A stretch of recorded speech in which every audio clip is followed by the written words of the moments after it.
നബിയേ, നമസ്കാരത്തിന് സമയമായി. അള്ളാന്റെ റസൂൽ അവിടെന്ന് പറഞ്ഞു, ബിലാലെ അബൂബക്കറിനോട് നിസ്കരിക്കാൻ പറ, സിദ്ദീഖിനോട് ഇമാമത്ത് നിൽക്കാൻ പറ.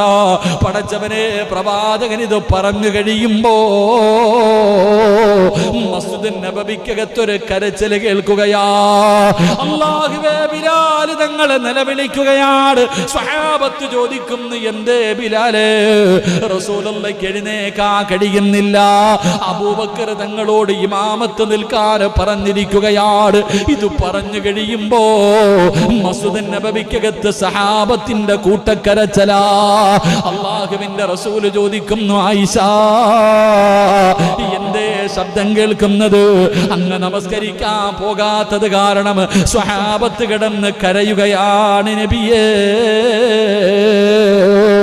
അല്ലാഹുവിന്റെ പ്രവാചകം ദുആ ചെയ്യുകയാണ്, റബ്ബേ, എനിക്ക് പോകാനുള്ള ആഫിയത്ത് തരണേ അല്ലാ. അവിടുന്ന് ദുആ ചെയ്തു. ചെറുതായിട്ട് പനിയൊന്ന് കുറഞ്ഞു, അവിടുത്തെ രോഗമൊന്ന് കുറഞ്ഞു. റസൂലുള്ളാഹി തങ്ങള് അലി റളിയല്ലാഹു തആല അൻഹു രണ്ട് സ്വഹാബികളുടെ കഴുത്തിൽ ഇങ്ങനെ കൈവെക്കുകയാണ്. എന്നിട്ട് നടക്കാൻ കഴിയാതെ കാലിങ്ങനെ തറയിലൂടെ വലിച്ചാട് ഇഴഞ്ഞിഴഞ്ഞാണ് കൊണ്ടുപോയത്. റസൂലുള്ളാഹി തങ്ങള് മസ്ജിദ് നബവിയുടെ മിഹ്റാബിന്റെ പടിയിലിരുന്നു. പ്രവാചകന് മുകളിലേക്ക് കേറാൻ കഴിയുന്നില്ല. ആ പടിയിലിരുന്നിട്ട് അല്ലാഹുവിന്റെ റസൂൽ അവിടുന്ന് സ്വഹാബത്തിനോട് പറഞ്ഞു, സ്വഹാബാ, എനിക്ക് നിങ്ങളോടൊരു കാര്യം പറയാനുണ്ട്. അവിടുന്ന് പ്രവാചകൻ ചില ഉപദേശങ്ങൾ കൊടുത്തു. അല്ലാഹുവിന്റെ റസൂൽ സല്ലല്ലാഹു അലൈഹി വസല്ലം തങ്ങള് മിഹ്റാബിൽ കയറി ഇരുന്നിട്ട് ചില ഉപദേശങ്ങളൊക്കെ കൊടുത്തിട്ട് തന്റെ സ്വഹാബത്തിനോട് പറഞ്ഞു, സ്വഹാബ, ഞാൻ നിങ്ങളുടെ ആരുടെയെങ്കിലും മനസ്സ് വേദനിപ്പിച്ചിട്ടുണ്ടെങ്കിൽ, ഞാൻ നിങ്ങളെ ആരെയെങ്കിലും ഉപദ്രവിച്ചിട്ടുണ്ടെങ്കിൽ നിങ്ങൾ അള്ളാഹുവിന്റെ മുന്നിലേക്ക് മാറ്റിവെക്കരുത്, എനിക്ക് പൊരുത്തപ്പെട്ട് തരണേ എന്ന് നബി മുഹമ്മദ് മുസ്തഫ സല്ലല്ലാഹു അലൈഹി വസല്ലമ തങ്ങൾ സഹാബത്തിനോട് ചോദിച്ചു, സഹാബ, ഞാൻ നിങ്ങൾ ആരെയെങ്കിലും വേദനിപ്പിച്ചിട്ടുണ്ടെങ്കിൽ, നിങ്ങൾ ആരെയെങ്കിലും ഞാൻ ഉപദ്രവിച്ചിട്ടുണ്ടെങ്കിൽ നിങ്ങൾ എനിക്ക് പൊരുത്തപ്പെട്ട് തരണം, അള്ളാഹുവിന്റെ മുന്നിലേക്ക് മാറ്റിവെക്കരുത്. പ്രവാചകൻ പൊരുത്തം ചോദിക്കുകയാ. ആർക്കെങ്കിലും ഞാൻ എന്തെങ്കിലും സാമ്പത്തികമായി വല്ലതും തരാനുണ്ടെങ്കിൽ എൻ്റെ അടുക്കൽ നിന്ന് നിങ്ങൾ ചോദിച്ചു വാങ്ങണം. ഞാൻ നിങ്ങൾ ആരെങ്കിലും ഉപദ്രവിച്ചിട്ടുണ്ടെങ്കിൽ, ഉപദ്രവിക്കണമെങ്കിൽ തിരിച്ചുപദ്രവിക്കാം. ഞാൻ നിങ്ങൾ ആരെങ്കിലും തല്ലുകയോ പിടിക്കുകയോ ചെയ്തിട്ടുണ്ടെങ്കിൽ തല്ലണമെങ്കിൽ തല്ലി തീർക്കാം. ഇല്ലെങ്കിൽ എനിക്ക് നിങ്ങൾ പൊരുത്തപ്പെട്ട് തരണം. അള്ളാഹുവിന്റെ പ്രവാചകന് സ്വഹാബത്തിനോട് പൊരുത്തം ചോദിച്ചു. എൻ്റെ പ്രിയപ്പെട്ടവരെ, അവസാനം അതത്ര സഹിക്കാൻ കഴിഞ്ഞില്ല സഹാബത്തിന്. ഒരുപാട് ചരിത്രങ്ങൾ ആ സമയത്തുണ്ട്. പക്ഷെ നമ്മൾ ആ സമയം, എൻ്റെ പ്രിയപ്പെട്ടവരെ, പ്രവാചകൻ അവിടുന്ന് പൊരുത്തം ചോദിച്ചു. സഹാബത്ത് എല്ലാവരും വല്ലാത്ത വേദനയിലായി. നബിയെ, ഞങ്ങൾ അങ്ങയോട് തിരിച്ചു ചെയ്യാനോ നബിയെ? എൻ്റെ പ്രിയപ്പെട്ടവർ, അവസാനം പ്രവാചകൻ സല്ലല്ലാഹു അലൈഹി വസല്ലമ തങ്ങൾ അവിടുന്ന് റൂമിൻ്റെ അകത്തേക്ക് കടന്നുപോയി. ദിവസങ്ങൾ കഴിയും തോറും ഏകദേശം 17 വഖത്തുകളോളം പ്രവാചകൻ നമസ്കരിക്കാൻ കഴിയാതെയായി. വല്ലാതെ രോഗം വർദ്ധിക്കാൻ തുടങ്ങി. എൻ്റെ പ്രിയപ്പെട്ടവരെ, ഓരോ ദിവസം കഴിയുമ്പോഴും പ്രവാചകന്റെ രോഗം ഇങ്ങനെ കൂടുകയാ. അവസാനം ആയിഷ ബീവി റളിയല്ലാഹു തആല അൻഹയുടെ വീട്ടിലാണ് പ്രവാചകൻ കിടക്കുന്നത്. മക്കളെ വിളിച്ചുപദേശം കൊടുത്തു, തന്റെ ഭാര്യമാരെ വിളിച്ചുപദേശം കൊടുത്തു. എന്നിട്ട് ഭാര്യമാരോട് മുഴുവനും പറഞ്ഞു, എനിക്ക് ആയിഷ ബീവിയുടെ വീട്ടിൽ നിൽക്കണമെന്നാണ് ആഗ്രഹം. ഭാര്യമാരെല്ലാവരും സമ്മതം കൊടുത്തു. മഹാനായ പ്രവാചകൻ സല്ലല്ലാഹു അലൈഹി വസല്ലമ തങ്ങൾ ആയിഷ ബീവിയുടെ വീടിൻ്റെ അകത്ത്, എൻ്റെ പ്രിയപ്പെട്ടവരെ, പരിശുദ്ധമായ റബീഉൽ അവ്വൽ ദിവസങ്ങൾ കഴിയാൻ തുടങ്ങി. റബീഉൽ അവ്വൽ 12, എൻ്റെ പ്രിയപ്പെട്ടവരെ, മഹാനായ നബി മുഹമ്മദ് മുസ്തഫ സല്ലല്ലാഹു അലൈഹി വസല്ലമ തങ്ങൾക്ക് പെട്ടെന്ന് രോഗം കൂടി. പ്രവാചകൻ രോഗം പിടിച്ച് കിടക്കുമ്പോൾ തൻ്റെ പ്രിയപ്പെട്ട പൊന്നാര മകളായ മഹ്ദി ഫാത്തിമ ബീവി റളിയല്ലാഹു തആല അൻഹ വാപ്പാനെ കാണാൻ വന്നു. തൻ്റെ പ്രിയപ്പെട്ട പിതാവിനെ കാണാൻ വന്നപ്പോൾ ഫാത്തിമ ബീവി റളിയല്ലാഹു തആല അൻഹ അടുത്ത് വാപ്പാനെ കണ്ടതും സഹിച്ചില്ല. വാപ്പയുടെ കിടപ്പ് കണ്ടപ്പോൾ സഹിച്ചില്ല. ഫാത്തിമ ബീവി റളിയല്ലാഹു തആല അൻഹ തൻ്റെ വാപ്പാടെ ചാരത്ത് വന്നിട്ട് നിലവിളിക്കുകയാ, കരയുകയാ. തൻ്റെ പൊന്നാര മകള് കരയുന്നു. വാപ്പ അങ്ങനെ അടുത്തേക്ക് വിളിച്ചിട്ട് ഫാത്തിമ ബീവി റളിയല്ലാഹു തആല അൻഹയോട് പറഞ്ഞു കൊടുത്തു, ഫാത്തിമ, വാപ്പയുടെ മരണമടുത്തു. ചില അടയാളങ്ങൾ ഞാൻ കണ്ടു തുടങ്ങി. പ്രവാചകൻ സല്ലല്ലാഹു അലൈഹി വസല്ലമ തങ്ങൾ ഇത് പറഞ്ഞു കൊടുക്കുമ്പോൾ ഫാത്തിമ ബീവി പൊട്ടിക്കരയാൻ തുടങ്ങി. അവിടെന്ന് പറഞ്ഞു, നിന്റെ വാപ്പയുടെ മരണമടുത്തു എന്ന് പ്രവാചകൻ പറഞ്ഞപ്പോ, അടയാളങ്ങൾ പറഞ്ഞു കൊടുത്തപ്പോ ഫാത്തിമ ബീബി റളിയല്ലാഹു തആല അൻഹ കരയാൻ തുടങ്ങി. റസൂലുള്ളാഹി സ്വല്ലല്ലാഹു അലൈഹി വസല്ലമ തങ്ങൾ ഫാത്തിമയോട് പറഞ്ഞു, നീ കരയണ്ട. രണ്ടാമതൊരു രഹസ്യം പറഞ്ഞു, മോളെ, എൻ്റെ വാപ്പാടെ തൊട്ടു പുറകിൽ നീയുമുണ്ട്. വാപ്പ മരണപ്പെട്ടു കഴിഞ്ഞാൽ ആ വാപ്പയുടെ തൊട്ടുപുറകിൽ എൻ്റെ കുടുംബത്തിൽ നിന്ന് ആദ്യമായിട്ട് മരിക്കുന്നത് നീയാ. അല്ലാഹുവിന്റെ പ്രവാചകൻ തന്റെ പ്രിയപ്പെട്ട പൊന്നുമകളോട് ഇത് പറഞ്ഞു കൊടുക്കുമ്പോൾ ഫാത്തിമ ബീബി റളിയല്ലാഹു തആല അൻഹ ചിരിക്കുകയാണ്. എന്റെ പ്രിയപ്പെട്ടവരെ, അത് വല്ലാത്ത ഒരു ചിരിയായിരുന്നു. അല്ലാഹുവേ, വാപ്പാനെ വല്ലാതെ സ്നേഹിച്ച മകളാണ് ഫാത്തിമ ബീബി റളിയല്ലാഹു തആല അൻഹ. എന്റെ പ്രിയപ്പെട്ട സഹോദരങ്ങളെ, ഓരോ ദിവസം കഴിയുമ്പോഴും പ്രവാചകന്റെ രോഗം കൂടുകയാണ്. പ്രവാചകൻ ഒട്ടും സഹിക്കാൻ കഴിയുന്നില്ല, എഴുന്നേക്കാൻ കഴിയുന്നില്ല, വല്ലാത്ത പ്രയാസത്തിലായി. പടച്ചവനെ, സ്വഹാബാക്കളൊക്കെ വല്ലാത്ത വിഷമത്തിലാ. അവരൊരിക്കലും മനസ്സിലൊരു സ്വപ്നത്തിൽ പോലും പ്രവാചകന്റെ മരണത്തെക്കുറിച്ച് ചിന്തിച്ചിട്ടില്ല. കാരണം പ്രവാചകന് നല്ല ആരോഗ്യമുണ്ട്, 63 വയസ്സേ ആയിട്ടുള്ളൂ. പടച്ചവനെ, പ്രവാചകന് സാധാരണ പനിയല്ലേ. സഹാബത്ത് മരണത്തെക്കുറിച്ച് ചിന്തിച്ചിട്ടേ ഇല്ല. അവസാനം റബീഉൽ അവ്വൽ 12 തിങ്കളാഴ്ച സുബഹി നമസ്കാരത്തിന്റെ സമയമാണ്. പള്ളിക്കകത്ത് നമസ്കാരം റസൂലുള്ളാഹി തങ്ങളുടെ വീടിന്റെ അകത്ത് ഇങ്ങനെ കിടക്കുകയാണ്. ആയിഷ ബീവിയോട് പറഞ്ഞു, ആയിഷ, ആ കാണുന്ന കർട്ടനൊന്ന് മാറ്റി ആയിഷ. വീടിന്റെ അകത്ത് ജനലിട്ടിരിക്കുന്ന കർട്ടനങ്ങ് മാറ്റുമ്പോ റസൂലുള്ളാഹി തങ്ങളെ സഹാബത്തിനെ നോക്കുകയാണ്. പ്രവാചകന് സ്വഹാബത്തിനെ നോക്കുകയാണ്. സ്വഹാബികൾ പറയുന്നുണ്ട്, പ്രവാചകന്റെ മുഖത്ത് വല്ലാത്ത പ്രകാശമായിരുന്നു. അന്ന് വല്ലാത്ത പ്രകാശം. അത് കണ്ടപ്പോ സഹാബത്തിന് സന്തോഷമായി. റസൂലുള്ളാഹിക്ക് ഒരു കുഴപ്പവുമില്ല. കാരണം പ്രവാചകന്റെ മുഖത്തെ പ്രകാശം കണ്ടപ്പോ അവർക്ക് വല്ലാത്ത സന്തോഷമായി. 17 വഖത്ത് നിസ്കരിക്കാൻ മുത്തുനബി ഇമാമത്ത് നിൽക്കാൻ വന്നിട്ടില്ലല്ലോ. അവസാനം പ്രവാചകന്റെ മുഖം കണ്ടപ്പോ അവർക്ക് വല്ലാത്ത സന്തോഷമായി. പ്രവാചകന്റെ പനിയൊക്കെ മാറി. പ്രവാചകൻ നമസ്കരിക്കാൻ ഇനി വരുമല്ലോ. സഹാബാക്കളൊക്കെ വല്ലാത്ത സന്തോഷത്തിലാണ്. പ്രവാചകൻ ഓരോ സഹാബികളെയും ഇങ്ങനെ നോക്കി. എന്നിട്ട് അവിടെ നിന്ന് പുഞ്ചിരിക്കുകയാണ്. പടച്ചവനെ എന്ന് ആയിഷ ബീവിയോട് പറഞ്ഞു, കർട്ടനങ്ങ് തിരിച്ചു പിടിച്ചിടാറ്. അവിടെ നിന്ന് കർട്ടനങ്ങ് തിരിച്ചിട്ടു. സഹാബത്ത് മുഴുവനും പ്രവാചകന്റെ രോഗമൊക്കെ മാറിയെന്ന് കരുതിയിട്ട് എല്ലാവരും പള്ളിയിൽ നിന്ന് പുറത്തുപോയി. ഒരുപാട് ദിവസങ്ങളായി പള്ളിയിൽ തന്നെയാണ്. സഹാബാക്കളൊക്കെ അവരുടെ വീടുകളിലേക്ക് പോയി. അബൂബക്കർ സിദ്ദീഖ് തങ്ങൾ തന്റെ കുടുംബത്തിലേക്ക് പോയി. എല്ലാവരും പോയി കഴിയുമ്പോ എന്റെ പ്രിയപ്പെട്ടവരെ, ചരിത്രം പറയുകയാണ്, ഒരു 10 മണി 11 മണി ആ സൂര്യന്റെ ചൂട് വരുന്നതിന് സമയമെടുത്തപ്പോ, ളുഹാന്റെ സമയമെത്തിയപ്പോ 10 11 മണിയായി. അള്ളാന്റെ റസൂലിന് പെട്ടെന്നങ്ങ് പനി കൂടുകയാണ്. പ്രവാചകന് പെട്ടെന്നങ്ങ് പനി കൂടി. അല്ലാഹുവേ, ആയിഷ ബീവിയുണ്ട്, ഫാത്തിമ ബീവിയുണ്ട്. രണ്ടുപേരും മുത്തുനബിയുടെ ചാരത്തിരുന്ന് കരയുകയാ. അല്ലാഹുവിന്റെ പ്രവാചകന് പെട്ടെന്ന് അവിടെ നിന്ന് രോഗം കൂടുകയാണ്. റബ്ബേ, റസൂലുള്ളാഹി തങ്ങൾക്ക് അവിടെ നിന്ന് പടച്ചവനെ രോഗം കൂടി. അപ്പോഴാണ് വീടിന്റെ കവാടത്തിൽ ഒരു സലാം കേൾക്കുകയാണ്. അസ്സലാമു അലൈക യാ അഹ്ല ബൈത്തിൻ നുബുവ ഇഫ്തഹിൽ ബാബ്. വീടിന്റെ കവാടത്തിൽ ഒരു സലാം കേൾക്കുകയാണ്. പടച്ചവനെ, ഫാത്തിമ ബീബി റളിയല്ലാഹു തആല അൻഹ അവിടെ എഴുന്നേറ്റു പറയുകയാ, ആരായാലും തിരിച്ചു പോകുക. എന്റെ വാപ്പയ്ക്ക് സുഖമില്ല, എന്റെ വാപ്പയ്ക്ക് വല്ലാത്ത വേദനയാണ്, എന്റെ വാപ്പ ഉറങ്ങുകയാണ്. നിങ്ങൾ ശല്യം ചെയ്യല്ലേ, നിങ്ങൾ പോയിട്ട് പിന്നെയൊന്ന് വരുവോ? റസൂലുള്ളാഹി തങ്ങളുടെ പൊന്നാര മകൾ അവിടെ പറയുകയാണ്. കുറച്ചു സമയം കഴിഞ്ഞു. രണ്ടാമതും സലാം കേൾക്കുകയാണ്. രണ്ടാമതും സലാം കേൾക്കുകയാണ്. ഫാത്തിമ ബീവി എപ്പോഴും വിളിച്ചു പറഞ്ഞു, എന്റെ ഉപ്പ സുഖമില്ലാതെ കിടക്കുകയാണ്, രോഗമാണ്, വേദനയാണ്, അതുകൊണ്ട് നിങ്ങൾ പോയിട്ട് പിന്നെയും വരുവോ? കുറെ സമയം കഴിഞ്ഞു. മൂന്നാമതും സലാം പറയുമ്പോ റസൂലുള്ള വിളിക്കുന്നു, മോളെ ഫാത്തിമ, വാതില് തുറക്കുമോളെ, വാതില് തുറക്കുമോളെ. ആരാ വന്നതെന്നറിയുമോ? മഹാനായ മലക്കുൽ മൗത്ത് അസ്റായീൽ. അസ്റായീൽ എന്ന് പറയുന്ന മലക്ക് കടന്നു വരികയാണ്. അസ്സലാമു അലൈക യാ റസൂലല്ലാഹ്. മുത്തുനബിയുടെ ചാരത്ത് വന്ന് സലാം പറയുകയാണ്. മുത്തുനബി ചോദിക്കുന്നു, അസ്റായീലേ എന്തിനാ വന്നത്? എന്തിനാ വന്നത്? എന്റെ രോഗസന്ദർശനം നടത്താൻ വന്നതാണോ? എന്നെ കാണാൻ വന്നതാണോ? അസ്റായീൽ പറയുന്നു, യാ റസൂലല്ലാഹ്, അല്ലാഹു പറഞ്ഞു വിട്ടതാണ്, അല്ലാഹു പറഞ്ഞു വിട്ടതാണ്. ഒന്നുകിൽ പടച്ചവരെ അവിടത്തെ റൂഹ് പിടിക്കാൻ എന്നെ പറഞ്ഞു വിട്ടതാണ്.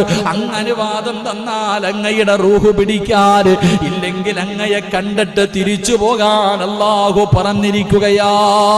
എന്റെ പ്രിയപ്പെട്ട സഹോദരങ്ങള്, അല്ലാഹുവിന്റെ പ്രവാചകൻ സല്ലല്ലാഹു അലൈഹി വസല്ലമ തങ്ങൾ അവിടെ അനുവാദം കൊടുക്കുകയാണ്. ജിബ്രീലിനെ ഒന്ന് കാണണമെന്ന് തോന്നി, ജിബ്രീലിനെ ഒന്ന് കാണണമെന്ന് തോന്നി. അതാ വരുന്ന മുഖറബുൽ അംലാഖ് മലക്ക് ജിബ്രീൽ അലൈഹിസ്സലാം അവിടെ നിന്ന് കടന്നു വന്നപ്പോ അല്ലാഹുവിന്റെ റസൂൽ ചോദിച്ചു, ജിബ്രീലേ എന്തേ എന്നെ കാണാൻ വരാത്തത്? യാ റസൂലല്ലാഹ്, അങ്ങയുടെ ഈ കിടത്തം കാണാനുള്ള കഴിവില്ലാത്തത് കൊണ്ടാ. എന്റെ പ്രിയമുള്ളവരെ, അവസാനം അല്ലാഹുവിന്റെ പ്രവാചകൻ അവിടെ നിന്ന് അനുവാദം കൊടുത്തു. അസ്റായീൽ എന്ന് പറയുന്ന മലക്കുണ്ടല്ലോ, റസൂലുള്ളാഹി തങ്ങളുടെ കാലിൽ നിന്ന് റൂഹ് പിടിക്കാൻ തുടങ്ങുകയാണ്. അവിടെ നിന്ന് റൂഹ് പിടിക്കാൻ തുടങ്ങുകയാണ്. പ്രവാചകന് കിടന്ന് പിടയുകയാ. അല്ലാഹുവിന്റെ റസൂൽ കിടന്ന് പിടയുകയാണ്. പടച്ചവരെ, മുത്തുനബി അവിടെ നിന്ന് ചോദിക്കുന്നു, അസ്റായീൽ ഒന്ന് പതുക്കെ പിടിക്കുവോ? അസ്റായീൽ വല്ലാതെ വേദനിക്കുന്നു. അസ്റായീൽ ഇത് പറയുന്നത് ആരെന്നറിയോ? ഈ ലോകം തന്നെ സൃഷ്ടിക്കാ കാരണക്കാരനായ ആദരവായ പ്രവാചകൻ നബി മുഹമ്മദ് മുസ്തഫ സ്വല്ലല്ലാഹു അലൈഹി വസല്ലമ തങ്ങളാ പറയുന്നത്. അസ്റായീലേ വേദനിക്കുന്നു, ഒന്ന് പതുക്കെ പിടിക്കുവോ? മലക്കുൽ മൗത്ത് കരയുന്നു, നബിയേ ഇതിനെക്കാളും മയമായി റൂഹ് പിടിക്കാൻ, ഇതിനെക്കാളും മയമായി റൂഹ് പിടിക്കാൻ എനിക്കറിയില്ല നബിയേ. പടച്ചവരെ, റൂഹ് പിടിക്കുകയാണ്. റസൂലുള്ള എഴുന്നേക്കുന്നുണ്ട്, തിരിഞ്ഞും മറിഞ്ഞും കിടക്കുന്നുണ്ട്. പ്രവാചകനതാ കടന്നു വല്ലാത്ത പ്രയാസത്തിലാ. പാത്രത്തിന്റെ അകത്ത് കൈയിട്ടിട്ട് വെള്ളം കോരിയിട്ട് പ്രവാചകൻ മുഖത്തെ കൊഴിക്കുകയാണ്. എന്നിട്ട് അല്ലാഹുവിന്റെ റസൂൽ അവിടെ നിന്ന് പറയുന്നുണ്ട്, ആയിഷ ഇന്നലിൽ മൗതി ലസക്കറാ, മരണത്തിന് വല്ലാത്ത വേദനയാ, മരണത്തിന് വല്ലാത്ത വേദനയാ. അല്ലാഹുവിന്റെ പ്രവാചകൻ അവിടെ നിന്ന് മരണവേദനയെ കുറിച്ച് പറഞ്ഞു കൊടുക്കുകയാ. ഞാനും നിങ്ങളും ചിന്തിക്കുന്നുണ്ടോ? ഒരു ദിവസം ഞാനും നിങ്ങളും മരിക്കേണ്ടവരാണെന്നുള്ള ഓർമ്മയുണ്ടോ? ഈ ദുനിയാവിന്റെ തൊലിക്ക് മുകളിലൂടെ ഞാനും നിങ്ങളും എന്തൊക്കെ പേക്കൂത്തുകൾ കാണിച്ചുകൊണ്ട് നടക്കുന്നവരാണ്. നമസ്കരിക്കാൻ സമയത്തിന് വിളിച്ചാ പോകില്ലല്ലോ, നമസ്കരിക്കാറില്ല, നല്ല കാര്യങ്ങൾ ചെയ്യാറില്ല. തോന്നുന്നത് പോലെ പടച്ചവനെ ഞാനാണ് വലുതെന്ന് പറഞ്ഞിട്ട് അഹങ്കരിച്ചുകൊണ്ട് നടക്കുന്ന മുസ്ലിമേ, ഒരു ദിവസം മരണം തേടി വരുമല്ലോ. ഒരു ദിവസം എന്തായാലും എന്നെ തേടി അസ്റായീൽ വരുമല്ലോ. എന്ത് ചെയ്യും സഹോദരാ? എന്തേ അതിനെക്കുറിച്ച് ചിന്തിക്കാത്തത്? കുല്ലു നഫ്സിൻ ദായിഖത്തുൽ മൗത്ത്, മരണത്തിന് വേദനയുണ്ടെന്ന് പറഞ്ഞത് അല്ലാഹുവാ. അല്ലാഹുവാണ് പറഞ്ഞത് മരണത്തിന് വേദനയുണ്ടെന്ന്. ഈ ലോകം തന്നെ സൃഷ്ടിക്കാൻ കാരണക്കാരനായ സ്വർഗം തുറക്കുന്ന മുത്തുനബിയാ കരയുന്നത്, വെള്ളം കോരി മുഖത്തൊഴിക്കുന്നത്. എന്തിന്റെ പേരില്? മരണവേദന സഹിക്കാൻ കഴിയാതെ, മരണവേദന സഹിക്കാൻ കഴിയാതെ അല്ലാഹുവിന്റെ പ്രവാചകൻ സല്ലല്ലാഹു അലൈഹി വസല്ലമ തങ്ങൾ കിടന്ന് പിടയുകയാണ്. ആയിഷ ബീവിയുടെ മടിയിൽ കിടന്ന് റസൂലുള്ളാഹി തങ്ങൾ തന്റെ ഭാര്യയുടെ മടിയിലാ കിടന്നത്. എന്തൊരു ഭാഗ്യമെന്നറിയോ, എന്തൊരു ഭാഗ്യമെന്നറിയോ. ആയിഷാ ബീവിക്ക് അല്ലാഹു കൊടുത്ത ഏറ്റവും വലിയ ഒരു സ്ഥാനമല്ലേ. മുത്തുനബി ആയിഷാ ബീവിയുടെ മടിത്തട്ടിൽ കിടക്കുകയാണ്. ആയിഷാ ബീവി തലയെടുത്ത് മടിയിൽ വെച്ചോ, വെള്ളം തുണിയിൽ മുക്കിയിട്ട് മുത്തുനബിയുടെ മുഖം തുടയ്ക്കുകയാണ്. ഫാത്തിമ ബീവി എടുത്തിരുന്ന് ഉപ്പാന്റെ ശരീരം തടകുകയാ. പടച്ച റബ്ബേ, അവസാനം റസൂലുള്ള എഴുന്നേറ്റു. പ്രവാചകന് മിസ്വാക്ക് ചെയ്യണമെന്ന് ആഗ്രഹമുണ്ടായി. ആയിഷാ ബീവി റളിയല്ലാഹു തആല മിസ്വാക്ക് എടുത്തിട്ട് പ്രവാചകന്റെ കയ്യിൽ വെച്ച് കൊടുക്കുമ്പോ മുത്തുനബിയുടെ കൈ അനങ്ങുന്നില്ല. റസൂലുള്ളാഹി തങ്ങളുടെ കൈ ചലിക്കുന്നില്ല. റസൂലുള്ളാഹിയോട് ആയിഷാ ബീവി ചോദിച്ചു, നബിയേ ഞാൻ തേച്ചു തരട്ടെ? നബിയേ അങ്ങയുടെ പല്ല് ഞാൻ പേച്ചു തരട്ടെ? സ്വന്തം വായിക്കകത്ത് വെച്ച് ചവച്ചരച്ചിട്ട് അള്ളാഹുവിന്റെ റസൂല് ആയിഷാ ബീവിയുടെ കഴുത്തിന്റെ താഴെ ആ നെഞ്ചത്തിങ്ങനെ ചാരിയിരിക്കുമ്പോ കുഞ്ഞുങ്ങളുടെ പല്ല് തേച്ചു കൊടുക്കുന്നത് പോലെ ആയിഷാ ബീവി റളിയല്ലാഹു തആല അൻഹാ അള്ളാഹുവിന്റെ പ്രവാചകന്റെ പല്ല് തേച്ചു കൊടുക്കുകയാ. മുത്തുനബിയുടെ പല്ല് തേച്ചു കൊടുക്കുകയാ. റബ്ബേ, അവസാനം അല്ലാഹുവിന്റെ പ്രവാചകൻ സ്വല്ലല്ലാഹു അലൈഹി വസല്ലമ തങ്ങൾ ആയിഷാ ബീവിയുടെ നെഞ്ചത്തിങ്ങനെ ചാരിക്കിടക്കുമ്പോ മലക്കുൽ മൗത്ത് അസ്റായീൽ അലൈഹിസ്സലാം അവിടുത്തെ റൂഹുമായിട്ടങ്ങ് പറന്നു പോവുകയാ. അല്ലാഹുവേ, ആ വിളക്കണഞ്ഞു പോയല്ലോ, ആ വിളക്കണഞ്ഞു പോയല്ലോ. ആണുങ്ങൾ ആരുമില്ല, ആയിഷാ ബീവിയും ഫാത്തിമ ബീവിയും മാത്രമാണ് വീടിന്റെ അകത്തുള്ളത്. റബ്ബേ, അല്ലാഹുവിന്റെ പ്രവാചകൻ ഈ ലോകത്തോട് യാത്ര പറഞ്ഞു. ആയിഷാ ബീവി പറയുന്നുണ്ട്, ആരാ മയ്യത്തെടുത്ത് കിടത്തിയതെന്ന് ഞങ്ങൾക്കറിയില്ല. അല്ലാഹുവിന്റെ പ്രവാചകന് സ്വല്ലല്ലാഹു അലൈഹി വസല്ലമ തങ്ങൾ ആയിഷാ ബീവിയുടെ നെഞ്ചത്തിങ്ങനെ വഫാത്തായി കിടക്കുമ്പോ ആരാണ് മയ്യത്തെടുത്ത് കിടത്തിയതെന്നറിയില്ല. പടച്ചവനെ, ആയിഷാ ബീവിക്ക് ബോധം വന്നു നോക്കുമ്പോ റസൂലുള്ളാഹിനെ കുളിപ്പിച്ച് കിടത്തിയിരിക്കുകയാ. റസൂലുള്ളാഹി തങ്ങളെ കുളിപ്പിച്ച് കിടത്തിയിരിക്കുകയാ. ആരാ കുളിപ്പിച്ചത്? എന്റെ പ്രിയപ്പെട്ടവരെ, ജിബ്രീൽ അലൈഹിസ്സലാം, മീകായിൽ അലൈഹിസ്സലാം. ഈ രണ്ട് മലക്കുകളും മുത്തുനബിയുടെ ശരീരം എടുത്തു കൊണ്ടുവന്ന് നേരെ കിടത്തുകയാണ്. ഫാത്തിമ ബീവി പറയുന്നു, ഞാനല്ല കിടത്തിയത്.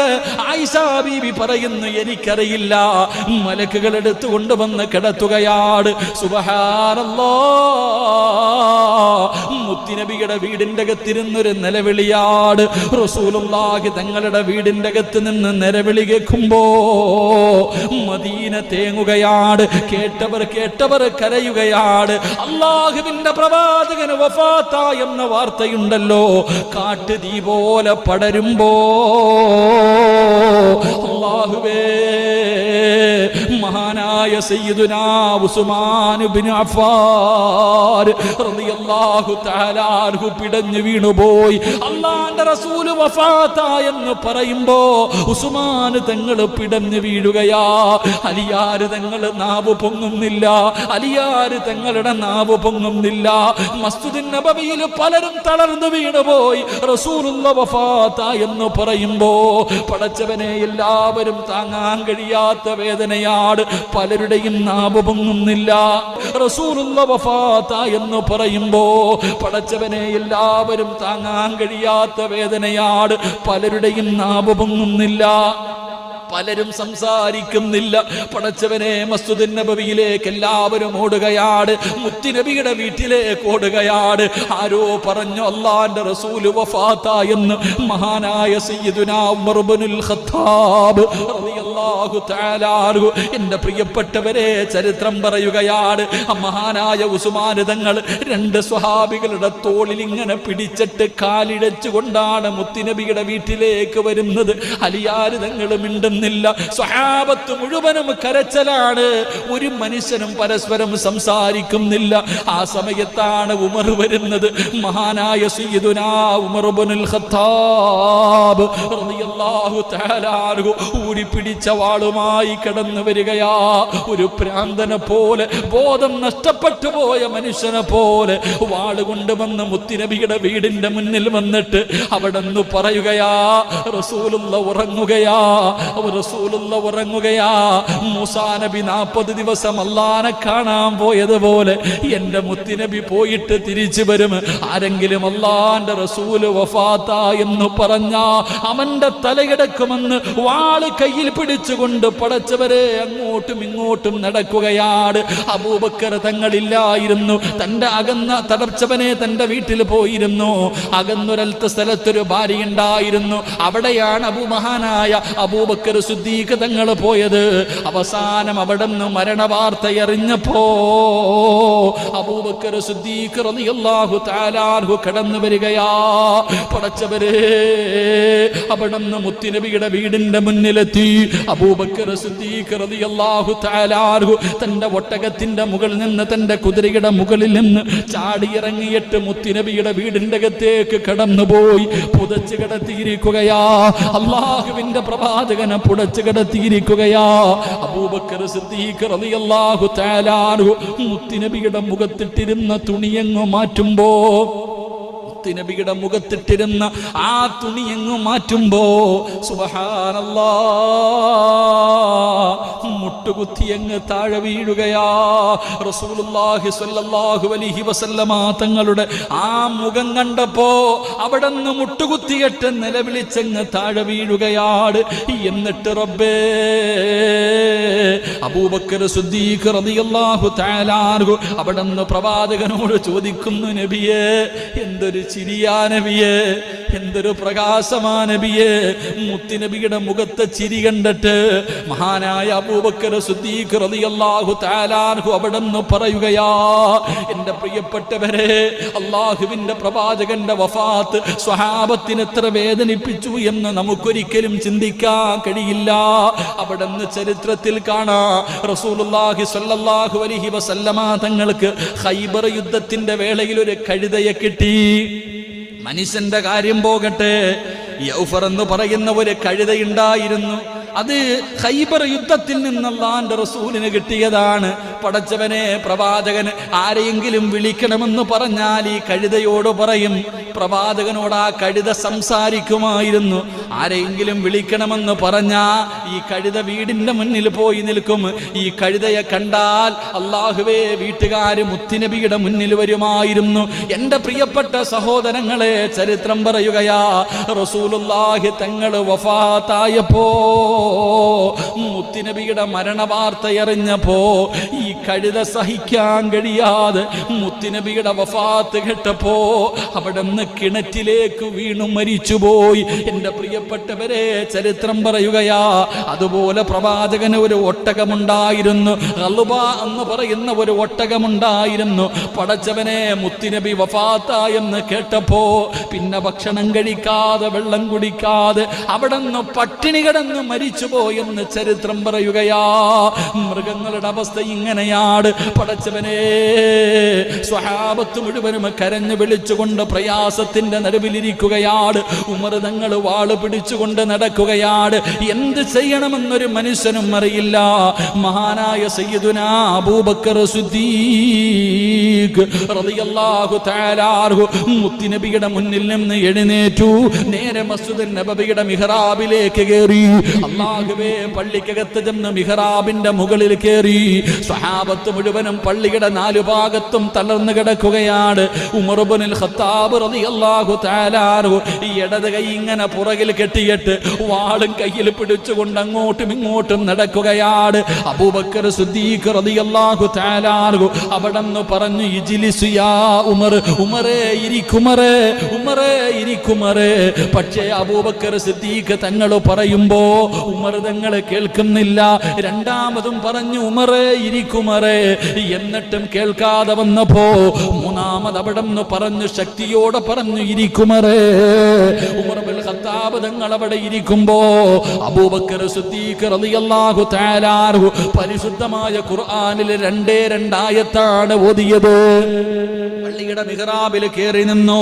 എന്നിട്ട് അബൂബക്കർ സിദ്ദീഖ് തങ്ങൾ ഹംദും സ്വലാത്തും പറഞ്ഞു. എന്നിട്ട് അവിടെ നിന്ന് പറയുകയാണ്, മൻ കാന യഅബ്ദു മുഹമ്മദൻ ഫല്യഅലം ഇന്ന മുഹമ്മദൻ ഖദ് മാത. അബൂബക്കർ സിദ്ദീഖ് റളിയല്ലാഹു തആല പള്ളിയുടെ മുഹ്റാബിൽ നിന്നുകൊണ്ട് പറയുകയാ, ആരെങ്കിലും മുഹമ്മദിനെയാണ് ആരാധിച്ചതെങ്കിൽ ആ മുഹമ്മദ് മരണപ്പെട്ടു പോയി, ആ മുഹമ്മദ് മരണപ്പെട്ടു പോയി. വമൻ കാന യഅബ്ദുല്ലാഹ് വമൻ കാന യഅബ്ദുല്ലാഹ് ഇന്നല്ലാഹ ഹയ്യുൻ ലാ യമൂത്ത്. ആരെങ്കിലും അല്ലാഹുവിനെയാണോ ആരാധിച്ചത്, അല്ലാഹുവിന് വേണ്ടിയാണോ ഇബാദത്ത് ചെയ്തത്, ആ അല്ലാഹു ജീവിച്ചിരിപ്പുണ്ട്, അല്ലാഹു മരിക്കാത്തവനാണ്. അബൂബക്കർ സിദ്ദീഖ് റളിയല്ലാഹു തആല ഇത് പറഞ്ഞിട്ട് പള്ളിയുടെ മിഹ്റാബിൽ നിന്നുകൊണ്ട് പരിശുദ്ധമായ ഖുർആനിലെ സൂറത്തുൽ ആൽ ഇംറാൻ അതിലെ ഒരായത്തങ്ങ് ഓതുകയാണ്. വമാ മുഹമ്മദുൻ ഇല്ലാ റസൂൽ ഖദ് ഖലത് മിൻ ഖബ്ലിഹി റുസുൽ അഫ ഇമ്മാത ഔ ഖുതിലന ഖലബതും അലാ അഖാബികും. മഹാനായ അബൂബക്കർ സിദ്ദീഖ് റളിയല്ലാഹു തആല ഈ ആയത്തങ്ങ് ഓതിയിട്ട് അവിടുന്ന് മുത്തുനബി വഫാത്തായെന്ന് പറയുമ്പോ മഹാനായ സയ്യിദുനാ അബൂബക്കർ സിദ്ദീഖ് റളിയല്ലാഹു തആല ഇത് പറഞ്ഞു കൊടുക്കുമ്പോ ഉമർ ഇബ്നുൽ ഖത്താബ് തങ്ങൾ കയ്യിൽ പിടിച്ചിട്ട് ചോദിക്കുന്ന, അബൂബക്കറെ റസൂലുള്ളാഹി വഫാത്തായോ, റസൂലുള്ള മരണപ്പെട്ടു പോയോ? അവർക്ക് താങ്ങാൻ കഴിയുന്നതിലപ്പുറമായിരുന്നു.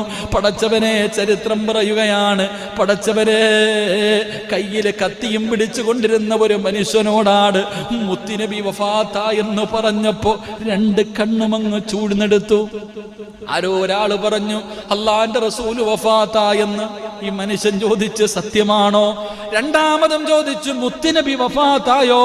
അവിടെന്തു പറഞ്ഞു റസൂലുള്ളാഹി തങ്ങള് വഫാത്തായി. തന്റെ കയ്യിലിരുന്ന കത്തി കൊണ്ട് കണ്ണങ്ങ് ചൂഴുകയാണ്.